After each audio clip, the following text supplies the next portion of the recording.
الرحمن الرحیم ماہ رجب کے اعمال بیان کیے جا رہے ہیں۔ وہ مہینہ کہ جو دعاؤں کی قبولیت کا مہینہ، کہ جو عذاب قبر سے بچنے کا بہترین موقع اور اللہ کی طرف سے وہ عظیم ترین مہینہ کہ جس میں اگر آپ 3 روزے رکھ لیتے ہیں تو پروردگار کی طرف سے جنت کو واجب قرار دیا جاتا ہے۔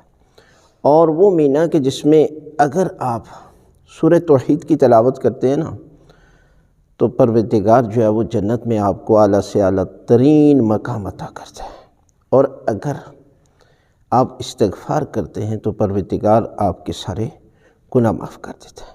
لہذا 10ویں شب کے اعمال بیان کیے جا رہے ہیں، اور یہ شب ولادت ہے حضرت امام محمد تقی علیہ السلام، بہت بڑی عظیم ترین رات۔ لہذا اس رات آپ نے 12 رکعت نماز پڑھنی ہے، 2 کر کے، یعنی جو نفلی عبادت ہوتی ہے نا، نماز ہوتی ہے وہ 2 کر کے پڑھی جاتی ہے، اکٹھی نہیں پڑھی جاتی۔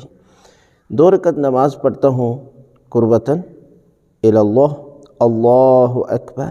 سورہ الحمد کے بعد 3 مرتبہ سورہ توحید کی تلاوت کرنی ہے۔ ہر رکعت میں سورہ الحمد کے بعد 3 مرتبہ سورہ توحید کی تلاوت کرنی ہے۔ اور اس کا اجر کتنا ہے، اس کا ثواب کتنا ہے، تو پروردگار ان اعمال کو انجام دینے والے کو پروردگار بہشت میں اعلیٰ سے اعلیٰ ترین مقام عطا کرے گا، اتنا بڑا درجہ۔